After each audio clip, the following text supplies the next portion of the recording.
기도하시겠습니다. 하나님 아버지 감사합니다. 지난 밤도 지켜주시고 오늘도 이 하루를 말씀과 함께 시작하게 하심에 감사드립니다. 오늘도 허락하신 말씀을 읽고 나눌 때에 이 자리에 함께 하여 주셔서 말씀이 이해되고 깨달아지게 하여 주시옵소서.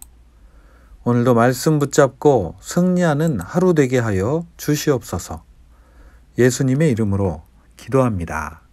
아멘.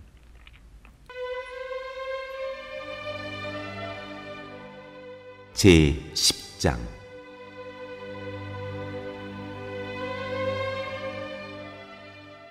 여러분은 빛을 받은 뒤에 고난의 싸움을 많이 견뎌낸 그 처음 시절을 되새기십시오.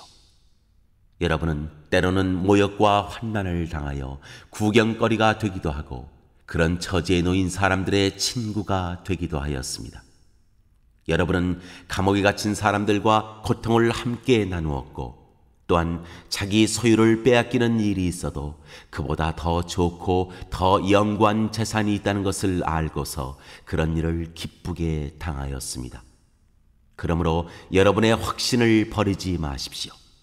그 확신에는 큰 상이 붙어 있습니다.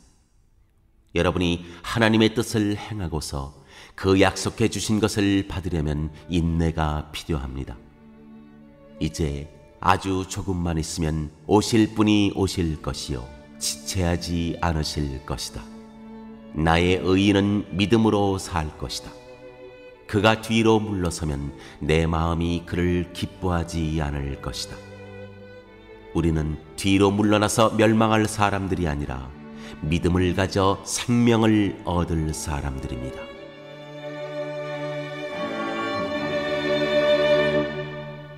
안녕하세요. 9월 22일 수요일입니다. 오늘은 히브리서 10장 말씀을 살펴보도록 하겠습니다.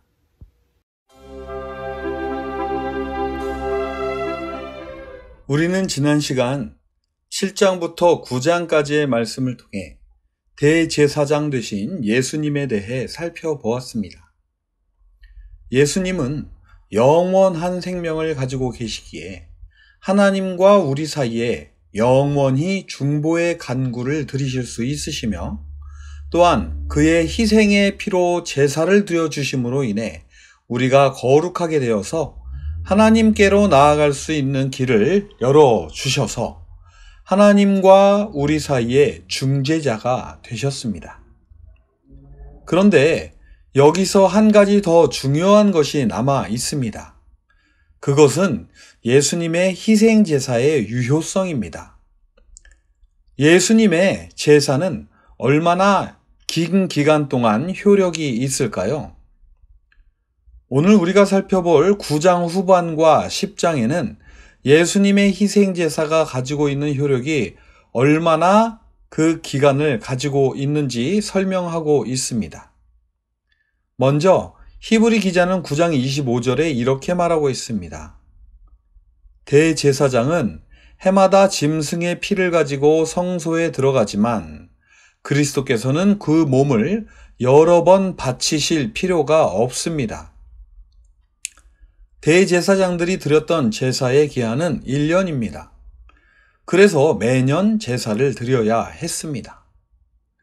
하지만 그리스도께서는 그 몸을 여러 번 바칠 필요가 없다는 것입니다. 그 이유는 무엇일까요? 26절을 보시겠습니다. 그리스도께서 그 몸을 여러 번 바치셔야 하였다면 그는 창세 이래로 여러 번 고난을 받아야 하셨을 것입니다. 그러나 이제 그는 자기를 희생제물로 드려서 죄를 없이 하시기 위하여 시대의 종말에 단 한 번 나타나셨습니다. 그렇습니다. 만약 그리스도의 희생이 여러 번 필요했다면 하나님은 매번 그리스도를 시대마다 보내셔서 시대마다 다른 여러 가지 방법으로 희생케 하셨을 것입니다. 하지만 하나님은 그리스도의 단 한 번의 제사로 모든 죄를 사해 주시겠다고 하셨습니다. 그러므로 예수님은 하나님의 때에 단 한 번 나타나셔서 희생 제물로 단 한 번 드려지신 것입니다. 그러면 매년 드리던 구약의 제사는 무슨 소용이 있는 것일까요? 사람들은 하나님께서 매년 제사를 드리기 원하시기 때문에 1년에 한 번씩 대속 제사를 드리게 했다고 생각합니다. 하지만 그것은 오해라고 말합니다. 구약의 제사는 단지 죄를 회상시키는 역할을 하는 것이고 예수 그리스도의 단 한 번의 희생으로만 모든 죄가 사해질 수 있는 것입니다. 또한 예수님은 이러한 하나님의 뜻을 아셨기에 자신을 희생 제물로 드리면서 하나님의 뜻을 행하기 위해 오셨다고 말씀하셨다는 것입니다. 이어서 5절부터 7절까지를 보시겠습니다. 그러므로 그리스도께서 세상에 오실 때에 하나님께 이렇게 말씀하셨습니다. 주님은 제사와 예물을 원하지 않으셨습니다. 그래서 나에게 입히실 몸을 마련하셨습니다. 주님은 번제와 속죄제를 기뻐하지 않으셨습니다. 그래서 내가 말하였습니다. 보십시오, 하나님. 나를 두고 성경에 기록되어 있는 대로 나는 주님의 뜻을 행하러 왔습니다.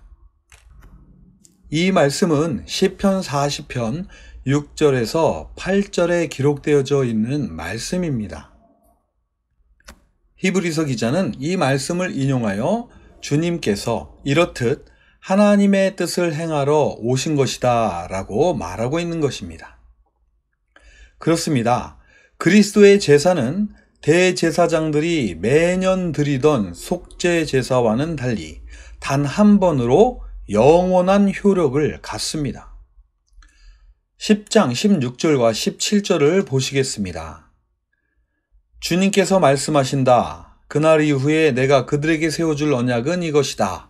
나는 내 율법을 그들의 마음에 박아주고 그들의 생각에 새겨주겠다. 또 나는 그들의 죄와 불법을 더 이상 기억하지 않겠다. 그렇습니다. 새 언약의 중보자가 되시는 예수께서 그의 제사로 인해 사람과 하나님 사이에서 언약을 맺으셨기 때문에 하나님은 이제 더 이상 그들의 죄와 불법을 기억하지 않겠다고 말하는 것입니다. 그래서 히브리서 기자는 18절에 이렇게 결론을 내립니다. 죄와 불법이 용서되었으니 죄를 사하는 제사가 더 이상 필요 없습니다. 그렇습니다. 예수님께서 드리신 이 희생 제사 이후에 드려지는 모든 제사는 죄 사함의 제사가 아닌 감사와 찬양의 제사입니다. 우리는 지금까지 새 언약과 새 언약의 중재자 되시는 예수, 그리고 그의 희생은 단 한 번으로 영원한 효력을 발휘하는 속죄 제사임을 살펴보았습니다. 이것은 우리가 너무나도 잘 알고 있는 사실이고 또한 우리가 믿는 것입니다. 그런데 어쩌라는 것일까요? 그렇습니다. 이 모든 진리를 전한 이유는 지금부터 하는 말을 하고 싶었기 때문입니다. 히브리서 기자가 하고 싶은 말의 핵심은 지금부터 시작입니다. 히브리서 기자는 19절부터 21절까지 본인이 지금까지 했던 말을 세 절로 요약하면서 22절부터 그가 정말 하고 싶었던 말을 합니다. 먼저 19절부터 21절까지를 보시겠습니다. 그러므로 형제자매 여러분, 우리는 예수의 피를 힘입어서 담대하게 지성소에 들어가게 되었습니다. 예수께서는 휘장을 뚫고 우리에게 새로운 살 길을 열어주셨습니다. 그런데 그 휘장은 곧 그의 육체입니다. 그리고 우리에게는 하나님의 집을 다스리시는 위대한 제사장이 계십니다. 그렇습니다. 우리는 예수의 피를 힘입어 담대히 지성소로 들어갈 수 있게 되었습니다. 예수님께서 그 길을 열어주신 것입니다. 그리고 우리에게는 우리의 중보자, 중재자가 되시는 위대한 제사장이신 예수님이 계십니다. 자, 이제 22절에서 24절까지 히브리서 기자가 정말 말하고 싶었던 말을 하고 있습니다. 먼저 22절을 보시겠습니다. 그러니 우리는 확고한 믿음을 가지고 참된 마음으로 하나님께 나아갑시다. 우리는 마음에다 예수의 피를 뿌려서 죄책감에서 벗어나고 맑은 물로 몸을 깨끗이 씻었습니다. 그렇습니다. 히브리서 기자는 믿음의 동지들이 확고한 믿음을 가지고 참된 마음으로 하나님께 나아가기를 바랬던 것입니다. 사람들은 저마다의 죄책감을 가지고 있습니다. 그러므로 하나님께 자유롭게 나아가지 못합니다. 하지만 히브리서 기자는 그럴 필요가 없다고 말합니다. 우리는 이미 예수 그리스도의 보혈로 거룩하게 되었으므로 앞으로 지을 모든 죄마저도 깨끗하게 사함을 받았다는 것입니다. 자, 여기서 중요한 이야기가 한 가지 있는데요.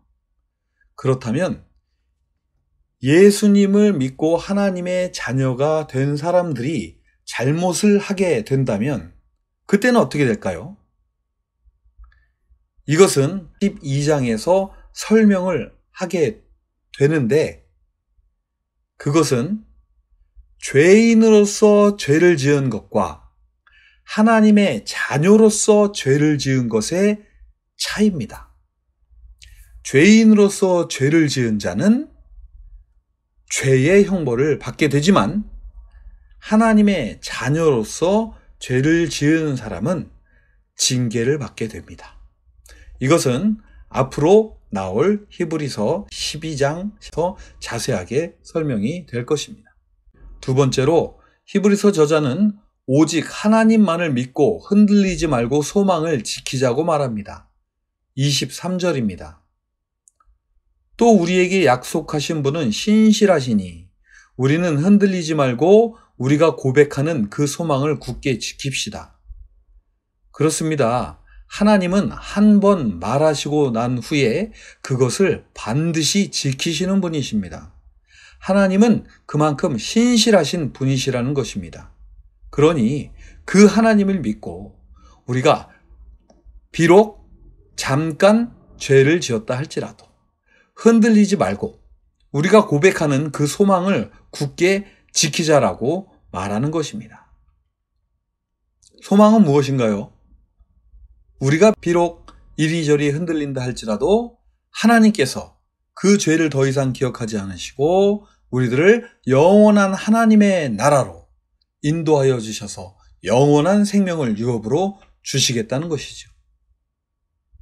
마지막으로 히브리 저자는 이렇게 말합니다. 24절입니다. 그리고 서로 마음을 써서 사랑과 선한 일을 하도록 격려합시다. 그렇습니다. 지난 2장과 3장에서 말했듯이 우리는 연약합니다. 그러므로 서로가 서로를 도와주고 서로 격려하며 믿음을 지켜야 합니다. 자, 그렇다면 히브리서 기자는 왜 이렇게 해야 한다고 말하고 있나요? 첫째는 그날이 가까워 오기 때문입니다. 25절을 보겠습니다. 어떤 사람들의 습관처럼 우리는 모이기를 그만하지 말고 서로 격려하여 그날이 가까워 오는 것을 볼수록 더욱 힘써 모입시다. 예수님이 오신 지 2000년의 세월이 흘렀습니다. 어떤 사람들은 종말이 지나갔다고도 합니다. 그리고 어떤 사람들은 그런 것은 없다고도 합니다. 하지만 분명한 것은 첫 번째로 옛날이나 지금이나 개인적인 종말은 반드시 찾아옵니다.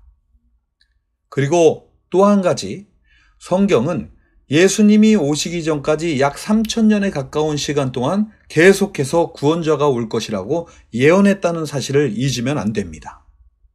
예수님께서 이 세상에 오셔서 희생 제물이 되시고 그 일을 하시고 난 후에 하나님 우편에 올라가신 지 2000년이 지났건 3000년이 지났건 주님이 오신다고 하신 그 말씀을 이루시기 위해 주님은 반드시 오십니다. 근데 예수님은 왜 아직 안 오고 계실까요?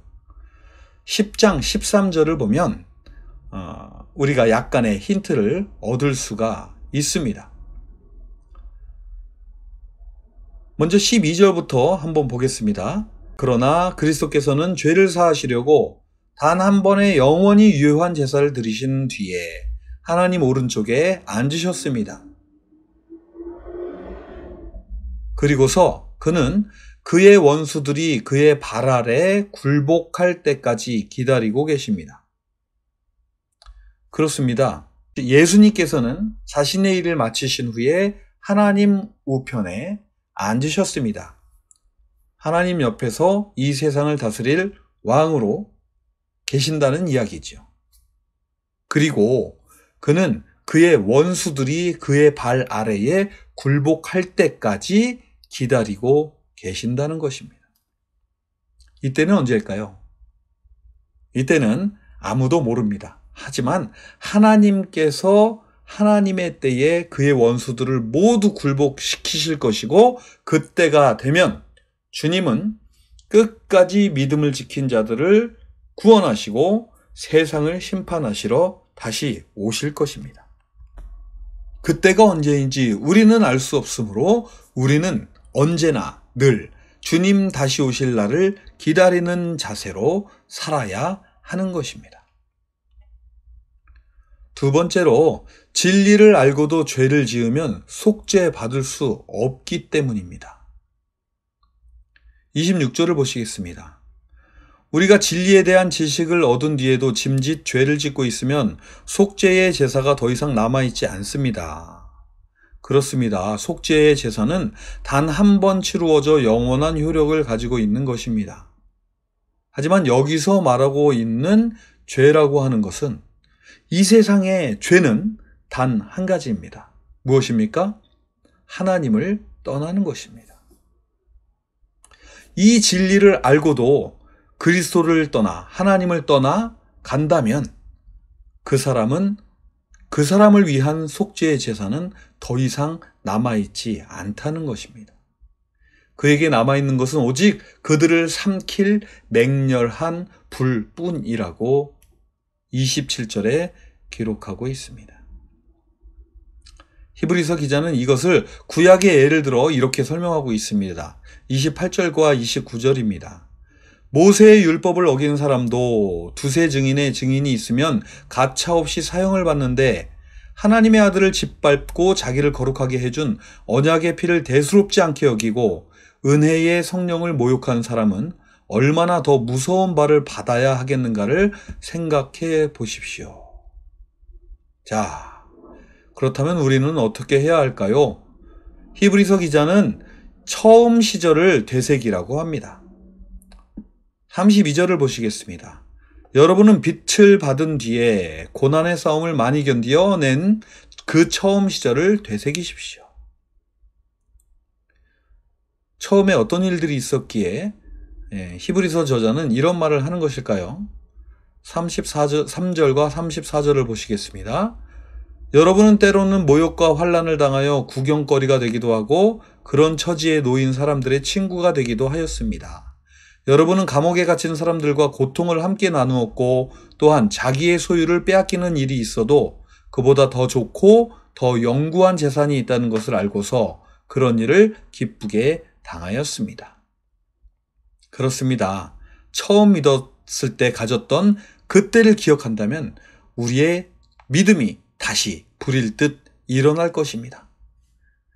그래서 35절에 이렇게 말합니다. 그러므로 여러분의 확신을 버리지 마십시오. 그 확신에는 큰 상이 붙어 있습니다. 우리들에게 주어질 그 상을 바라보며 모든 것을 참으라는 말입니다. 그래서 다음 36절에 이렇게 말하고 있습니다. 여러분이 하나님의 뜻을 행하고서 그 약속해 주신 것을 받으려면 인내가 필요합니다. 사람이 무엇인가를 인내할 수 있는 것은 그 인내 뒤에 반드시 보상이 있기 때문입니다. 그렇지 않고 인내하는 사람은 몇이나 될까요? 히브리서 기자는 곧 주님이 오실 것이라고 말합니다. 37절과 38절을 보시겠습니다. 이제 아주 조금만 있으면 오실 분이 오실 것이요 지체하지 않으실 것이다. 나의 의인은 믿음으로 살 것이다. 그가 뒤로 물러서면 내 마음이 그를 기뻐하지 않을 것이다. 그렇습니다. 하나님은 의인이 믿음으로 살 것이라고 말씀하십니다. 하나님은 이 믿음을 보시고 그를 구원하셔 영원한 생명을 주실 것입니다. 조금만 있으면 오실 분이 오실 것입니다. 오늘 우리는 히브리서 기자가 마음속에 하고 싶었던 이야기를 살펴보았습니다. 그것은 오직 단 한 가지, 우리에게 영원한 생명을 주시기 위해 하나님께서 하신 일들을 기억하며 인내를 가지고 믿음을 지키자는 말입니다. 히브리서 기자는 자신과 함께 믿음을 시작한 수많은 믿음의 동지들이 처음 믿었던 믿음을 떠나 사탄의 아래로 들어가는 것이 너무나 안타까웠던 것입니다. 영원한 하나님의 나라를 유업으로 받을 날이 얼마 남지 않았는데 그것을 참지 못하고 믿음에서 탈선한 사람들을 보며 마음이 아팠던 것입니다. 10장 39절의 말씀을 마음에 새겨봅니다. 우리는 뒤로 물러나서 멸망할 사람들이 아니라 믿음을 가져 생명을 얻을 사람들입니다. 그렇습니다. 우리는 영원한 생명을 얻을 사람들입니다. 우리를 믿음에서 떨어지게 하는 모든 것들을 멀리하고 우리의 대제사장이신 예수 그리스도의 보혈을 의지하여 확신을 가지고 날마다 하나님 앞으로 나아가야 합니다. 또한 연약한 자들을 일으켜 세워 서로 격려하며 사랑과 선한 일에 힘써야 합니다. 오늘도 우리 모두가 히브리서 기자와 같은 마음을 가지고 믿음의 형제 자매들을 서로 격려하시며 영원한 생명의 길로 가시는 복된 저와 여러분이 되시기를 바랍니다. 기도하시겠습니다. 하나님 아버지 감사합니다. 오늘도 말씀을 보며 이 하루를 살기 위해 우리에게 필요한 것은 바로 믿음과 인내임을 배웁니다. 주님 오실 날이 멀지 않았습니다. 우리 드림교회가 한마음이 되어 확고한 믿음을 가지고 사랑과 선한 일을 하도록 서로 격려하며 그날이 가까이 옴을 볼수록 더욱 모임에 힘써 주님 주신 진리를 힘써 지키고 전하는 하나님의 행복한 증인들 되게 하여 주시옵소서. 오늘도 우리의 소망 되시는 우리 주 예수님의 이름으로 감사하며 기도합니다. 아멘.